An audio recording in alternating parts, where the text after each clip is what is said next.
살아계신 하나님, 우리를 우리 되게 하시고 우리를 통해서 하나님의 나라를 확장시켜가기를 원하시는 아버지 하나님, 이 새벽에도 주의 말씀 의지하고 나아가오니 이 믿음 가운데 형언할 수 없는 하나님의 축복이 넘쳐나는 복된 새벽 되게 해 주옵소서. 예수 그리스도의 이름으로 기도드립니다. 아멘. 신약성경 사도행전 7장 54절에서 60절 말씀 함께 찾으셔서 교도 가실 때에 하나님께 주시는 계시의 말씀으로 받으시기 바랍니다. 제가 먼저 통독하겠습니다. 그들이 이 말을 듣고 마음에 질려 그를 향하여 이를 갈거늘 스테반의 성을 중하여 그를 오늘도 중하여 하나님의 영광과 계속해서 하나님의 편에 서시옵소서. 말하되 보라, 하늘이 열리고 인자가 하나님 우편에 서신 것을 보노라 한데 그들이 큰 소리를 지르며 귀를 막고 이제 그에게 들리더라. 성 밖으로 내치고 돌로 칠세 증인들이 옷을 벗어 사울이라 하는 청년의 발 앞에 두니라. 그들이 돌로 쓰러지 사람이 읽겠습니다.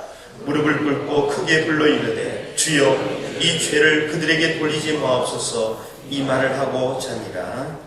아멘. 우리 믿음의 조상 네 번째, 우리 스테반의 최후라는 제목으로 박승규 담임 목사님 하나님 말씀 선포해 주시겠습니다.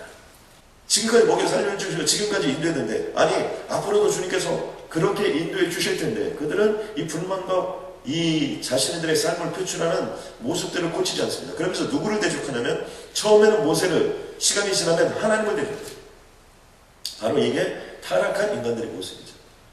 그런데 그럼에도 불구하고 그곳에서 이 하나님의 말씀을 듣고 또 그 하나님의 말씀을 지켜나가는 사람들이 있습니다. 바로 그 사람들이 누구냐면 여호수아와 갈렙입니다. 그리고 여호수아 갈렙과 그 후세대들, 하나님의 말씀을 듣고 따르는 그 사람들을 통해서 하나님께서는 약속의 땅 가나안에 들여보내는 것이고, 여전히 불만과 불편을 쏟아붓고 하나님을 대적하고 모세를 대적했던 사람들은 그 광야에서 다 죽게 되는 것이죠. 우리가 인생을 살다 보면 어려움들이 닥치게 되어 있습니다. 아니, 광야라는 것 자체가 어려움이에요. 광야는 어떤 곳입니까? 광야는 물이 없는 곳이에요. 광야는 장렬한 햇빛이 있는 곳이에요. 광야는 아무리 걸어가도 그 길이 어디인지 또 어디가 정말 옳은 방향인지 헷갈릴 때가 너무나 많은 곳이 광야입니다. 혹시 여러분 이런 경험 해보셨습니까? 열심히 살다가 어느 날 멍해질 때 이거 내가 제대로 가고 있는가? 또 그리고 열심히 살았는데도 불구하고 결과가 없었을 때 이거 도대체 내가 인생을 어떻게 살았느냐 멍해질 때가 있지 않습니까? 바로 그게 광야의 모습이기 때문에. 그런데 이런 광야 속에서 우리가 노예근성, 정말 문제만 생겼다면 감사하지 못하고, 문제만 생겼다면 기뻐하지 못하고, 문제만 생겼다면 그냥 쏟아붓고, 이런 하나님을 대적하고 또 자신들이 생활해왔던 모든 것들, 애굽이 더 좋지 않느냐 옛날 얘기하고 이런 모습들의 독서 조항들을 하나님은 제거하기를 원하십니다. 또 한 가지 광야에서 우리가 붙잡아야 될 것이 있는데, 그것은 뭐냐면 하나님의 말씀을 듣고 하나님만을 의지하는 삶. 광야는 아무것도 없어요. 광야에서 농사 지은 거 봤습니까? 이스라엘 민족들이? 아니, 농사 지을 땅이 없어요. 농사를 지어도 되지가 않아요. 그러니까 그곳은 어떤 것이에요?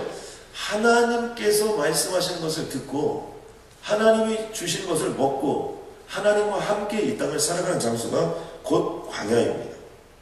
그렇기 때문에 우리들이 이 광야 같은 이 세상을 살아가면서 필요한 것이 무엇이냐면 늘 하나님의 말씀에 귀를 기울이고 그것에 순종하고 그것에 의지하는 삶이 필요한 겁니다. 그러면 어떻게 돼요? 결국 그 사람들이 약속의 땅 가나안에 들어가는 겁니다. 사람의 반응은 두 가지예요. 마음에 찔렸다는 것은요, 성령이 함께한 겁니다. 근데 마음이 찔리고 그 자리에서 무릎 꿇고 하나님의 영광을 찬양하며 회개하며 나아가는 인생이 있고, 한 인간은 일을 가졌는데 일을 어느 쪽으로 가느냐면 이 문제를 하나님 앞으로 가져가지 않고 자기가 이 문제를 해결하려고 하면서 스데반을 이제 몰아세우는 쪽으로 진행하는 모습들을 볼 수 있습니다. 그러면서 이 말씀 속에 보면 분명히 선포하는 것 중에 하나가 뭐냐면 너희 조상들이 선지자 중에 누구를 박해하지 않았느냐. 그러니까 그렇게 할 때 그 방해했던 사람들이 분명히 있었다는 겁니다. 산발락과 도비아 같은 그런 인간 만족 같은 인생들이 있었다는 거예요. 의인이 오시리라 예고된 자들을 그들이 잡아 죽였다는 거예요. 그런데 이제 너희는 그 의인을 잡아 준 자요 살인한 자가 되니라. 바로 그 대제사장들과 거기에 모였던 모든 사람들에게 하나님의 복음을 선포한 겁니다. 이 시대는 마찬가지죠. 이 시대도요, 우리가 어떤 사람은 정말 물질이 많고 모든 것들이 행복해도 예수를 잘 믿는 사람이 있고, 또 그리고 어떤 사람은 모든 것들을 다 빼앗기고도 예수를 잘 믿는 사람들이 있습니다. 그런데 이런 사람들은 극히 드물어요. 많은 사람들이 most of them 가는 길이 아닙니다. 이건 좁은 길이에요. 중요한 건 이 좁은 길을 가면 갈수록 그 길은 반드시 넓은 길, 천국으로 가는 길이라는 사실을 여러분 가슴속에 새기고 믿어야 될 줄로 믿습니다. 모든 것들이 편안한데, 모든 것들이 잘 됐는데, 여러분 누가 온전히 주님을 섬기고 주님을 찬양합니까? 이거 진짜 어려운 겁니다. 그래서 여러분들이 축복받았을 때 보면 그 사람의 신앙이나 태도를 볼 수 있어요. 또 그리고 어려움을 당해보면 압니다. 어려움을 당해가지고 모든 것들이 다 없어지고 나면 진짜 믿음이 그때 드러나는 거예요. 그때 주님을 찬양하고, 모태에서 내가 적신으로 나왔었는지 또한 적신으로 그리로 돌아가올지라, 그렇게 욥이 고백하고 주님의 이름으로 나아가고, 자식들도 재산도 모든 것들이 다 없고, 심지어 아내까지 떠났다고. 그런데 어떻게 돼요? 결국 그의 인생에 하나님만 붙잡고 나아갔을 때 갑절의 축복, 갑절의 역사가 그의 삶 속에 일어나게 되는 것이죠.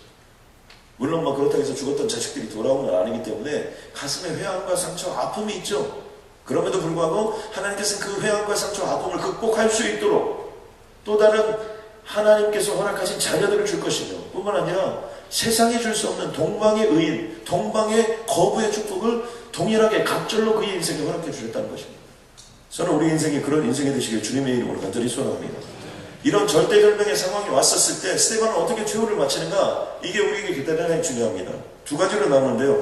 하나는 스데반의 반은 먼저 성령이 충만했다는 것입니다. 이게 스데반의 반이에요. 스데반은 성령이 충만해요.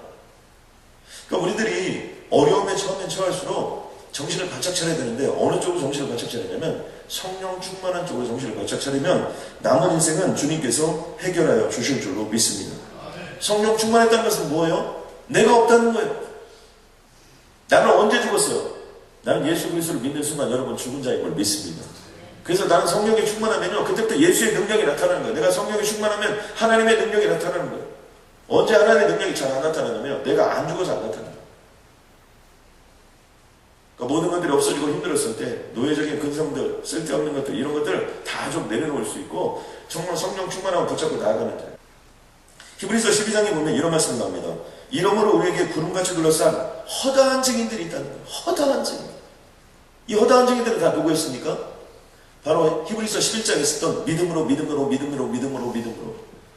나아갔던 모든 자들, 오직 의인은 믿음으로 사는데 그 믿음으로 나아갔던 허다한 증인들이 있다는 거예요. 그 허다한 증인들이 우리에게 던져주는 건 뭡니까? 모든 무거운 것과 얽매이기 쉬운 죄를 벗어버리고, 그것은 뭐예요? 믿음으로 내가 나아갔을 때 광야를 통과하면서 모든 노예 근성, 독소조항들이 다 제거가 됐다는 거예요. 그리고 어떻게 됐습니까? 결국에는 그들을 통해서 인내로서 우리 앞에 당한 경주를 경주하며, 인내라는 건 뭐예요? 참고 견디는 거예요. 광야생활을 참고 견디는 겁니다. 그리고 오직 주님만 바라보러 나아가는 거예요. 그러면서 믿음의 주여 또 온전하게 하시니 예수를 바라보자, 이렇게 표현합니다. 예수를 바라보면 어떻게 돼요? 예수님이 믿음의 주님이에요. 그 예수님이 우리를 온전하게 하십니다. 온전한 역사가 거기서 나타납니다. 우리가 이것을 통해서 알 수 있는 것은 무엇입니까? 스데반은 지금 아무것도 안 보고요. 뭐를 봤냐면 하나님의 영광을 바라봤어요. 우리가 이 땅에서 바라볼 것은 다른 것이 아니에요. 하나님의 영광입니다. 아멘입니까? 예수 그리스도가 그곳에 서 계신 것을 보았어요. 그것은 뭐예요? 천국을 보았다는 거예요. 그 모습을 보니까 어땠습니까? 열이 받은 거예요. 세상 사람들은 우리를 죽이려고 하는데 우리는 빵긋빵긋 웃으면서 안 죽거든요. 또 아무리 우리를 지금지금 밟아도 또 살아나고 또 살아나는 이 잡초 근성들이 우리에게 있거든요. 세상 사람들은 참 예수 믿는 사람들을 보면 열이 받는 거예요. 그러니까 어떻게 됐습니까? 돌을 들었습니다. 성 밖으로 내치고 돌로 칠세, 이렇게 부분이 나오죠. 그리고 돌로 쳐서 결국엔 스데반을 죽이는 장면이 등장합니다. 그때 스데반은 두 가지로 부르짖죠. 하나는 주 예수여 내 영혼을 받으시옵소서. 우리는 돌에 맞아 죽었다 표현하지만 스데반의 영혼은 지금 어떻게 됐습니까? 내 영혼을 받으시옵소서. 그러니까 스데반의 영혼은 천국에 간 거지 죽은 것이 아니에요. Never die. 여러분 아멘입니까? 또 하나 이렇게 선포합니다. 그는 죽고 끝났다라면 절대 이런 기도를 할 수 없었을 것이에요. 주여 이 죄를 그들에게 돌리지 마옵소서. 이건 누구 기도와 똑같아요? 예수님의 기도와 똑같잖아요. 만약 이것이 이대로 죽는 거라면 억울해서 어떻게 죽습니까? 저는 만약에 이대로 죽고 이 세상이 끝이다, the end다 이렇게 된다면 저는 진짜 너무나 열받을 거예요. 막 눈을 부릅뜨고 막 그들을 향해서 돌이라도 한 번 더 던지고 악을 한 번 더 쓰고 죽어야 될 거예요. 그런데 그것을요? 지금 죽는 게 아니에요. 이걸로 끝나는 게 아니에요. 이것보다 더 큰, 더 역사가 있는, 더 능력 있는 또 다른 세계로 들어가는 거예요. 그렇기 때문에 그는 돌을 던지든 무엇을 하든 두려워하지 않고 넉넉하게 그것을 받았으며 주여 저들이 하는 일을 저들이 모르나이다. 저들의 죄를 용서하여 주옵소서. 이건 죽는 사람의 고백이 아니에요. 다시 사는 사람, 다시 회복이 있는 사람, 다시 능력 있는 사람의 모습. 저는 이 말씀을 통해서 한 두 가지를 붙잡아 줬으면 좋겠는데요. 한 가지는 항상 다음이 준비되어 있다는 것을 믿으시기 바랍니다. 아멘입니까? 아브라함 보면요, 항상 다음이 준비되어 있어요. 갈대아 우르를 떠났습니다. 하란에서 아버지가 죽습니다. 그러면 어떻게 돼요? 항상 다음이 준비되어 있었어요. 요셉의 생애를 보세요. 요셉의 생애는 어떻습니까? 구렁텅이에 빠졌습니다. 상인들이 또 왔습니다. 또 보디발을 또 만납니다. 또 아줌마 잘못 만났습니다. 또 감옥을 갑니다. 또 거기서 어떻게 됩니까? 또 거기서 또 이상한 사람들 만났지만 어떻게 돼요? 하나님 또 건져주시는 거예요. 다음이 준비되어 있어요. 모세 말할 필요도 없습니다. 떠내려가는 그를 또 다음 사람이 바로의 공주가 됐든 또 돌로 치고 도망가니까 또 거기 가니까 또 그 광야에 또 거기 이방인의 제사장이 있어가지고 또 거기 눈에 잘 들어가지고 시보라는 여인을 만나가지고 또 결혼하고 또 거기서 또 살고 또 살다가 주님께서 또 인도하시고 그러니까 항상 다음이 준비되어 있는 거예요. 믿음의 삶이란 게 뭐냐? 항상 다음이 있는 겁니다. 아멘입니까? 창세기 보면 그 역사가 나타납니다. 아담과 이브가 타락합니다. 타락한 순간 어떻게 돼요? 창세기 3장 15절에 보면 곧바로 여자의 후손으로부터 이 사단의 머리를 깨 부술 수 있는 그 구원의 존재를 이미 주님이 선포하고 계세요. 언제? 타락하자마자. 다른 말 표현해 보면 우리들의 인생이요, 어려워진 그 순간부터 이미 주님은 다 돼 있는 걸로 믿으시기 바랍니다. 여러분 혹시 이런 거 아십니까? 서커스에 보면 그 사람들이 막 공중에서 막 날르고 그 다음에 공중을 막 비껴치기 하고 막 이렇게 하는 거 왜 그렇게 할 수 있는 거예요? 밑에 그물이 있으니까 그런 거예요. 그물이 없으면 그렇게 하겠습니까? 물론 안 떨어지는 게 좋긴 하지만 외줄 타기 하는데 왜 그들이 외줄을 타면서도 우리가 마음이 졸이지 않아요? 뭐 북은 둥둥둥둥 치지만 우리는 어떻게 돼요? 떨어져도 안 죽을 거 알기 때문에 그냥 쳐다보는 거 아닙니까? 그 밑에 그물이 있기 때문에 우리들의 인생의 밑에는 항상 그물이 준비되어 있어요. 다음이 항상 준비되어 있는 겁니다. 아멘입니까? 또 하나 붙잡아야 될 것은 무엇이냐면 무리하게 인생을 좀 살자는 겁니다. 무리하게. 국가대표 선수들 중에요, 무리하지 않은 선수 있으면 한번 나와보라고요. 금메달을 딴 선수 중에 무리하지 않은 선수 있으면 한번 나와보라고요.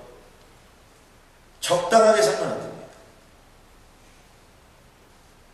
여러분 133 특별 새벽기도 무리할 수 있죠. 그러나 이거 아무것도 아닙니다. 우리의 이 크리스천들이 처음 들어오시고 우리의 그 조상대로 보면요, 뭐 다른 나라 말고 우리나라 처음 하나님의 교회가 여기까지 올 때 이 모습들을 보면요, 뭐 천일 새벽기도 이런 거 기본적으로 했습니다. 우리 어렸을 때 아마 여기는 그런 것들을 경험한 분들 계십니다. 성전 짓는다? 뭐 천일 저녁 집회를 해가지고 이런 거 하고 계세요. 그러니까 역사가 있었고 능력이 있었고 권능이 있었던 겁니다. 좀 무리해야 됩니다. 코피가 납니까? 입술이 터졌으니까 주님의 영광을 위하여 그런 정도는 감당을 해야 됩니다.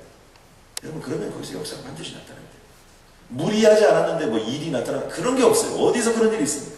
적정하게 사는 거 다 없어지는 거예요. 정말 최선을 다하고 하나님 앞에 헌신을 올려드리는 겁니다. 저는 오늘부터 시작해서 여러분들이 여러분의 삶 속에 다시 한번 그런 도전이 있기를 주님의 간절히 소원합니다. 다음이 준비되어 있기 때문에 그 다음이 무엇인가 기대하며 고대하는 거, 그게 믿음이에요. 또 무슨 일이 있었을까? 또 무슨 기쁨을 나에게 주죠? 이런 마음으로 나아가면 스테반과 같이 장렬한 최후, 정말 하나님의 영광을 보고 천국에 들어가는 최후를 우리는 맛보게 될 줄로 믿습니다.